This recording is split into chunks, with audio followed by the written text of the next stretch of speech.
Hello అండి. మొన్నైతే కోయింట్లో పనికైతే వచ్చాను. అమ్మో! వామ్మో! చిన్న రుతుబా కాదు, భయంకరంగా పెడతాననమాట. అస్సలు తట్టుకోలేకున్నాము. ఐస్ క్రీమ్‌కి అలాగే పాప్‌కార్న్‌కి వచ్చాను. పాప్‌కార్న్ అయితే ఇలా మొక్కజొన్న గింజలు దీంట్లో వేసి కొంచెం ఆయిల్ వేస్తే ఇలా అన్నీ మొత్తం పొంగి మంచిగా కాలి ఇలా బయటకొస్తాయన్నమాట.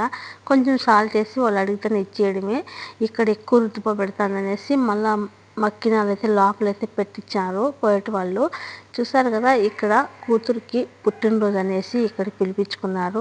ఒకటొచ్చేసి ఉల్లగడ్డలు, ఒకటొచ్చేసి మొక్కజొన్నలు ఉడకబెట్టేది, ఇంకొకటి వచ్చి ఐస్ క్రీము, ఇంకొకటి వచ్చి పాప్కార్న్ అన్నమాట. 4 మిషన్లు. 4 మిషన్లకు కూడా నేను ఒక్కదాన్నే వచ్చాను.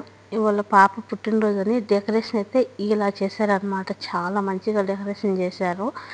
ఇంకా కోయటోళ్ళు కాబట్టి ఇంకా వాళ్ళ ఇల్లంతా తీస్తే ఏమనుకుంటారు అనేసి నేను తీయలేదు, కొంచెమే తీశాను. అలాగే ఫిలిపిన్ అమ్మాయి కూడా వచ్చిందనమాట.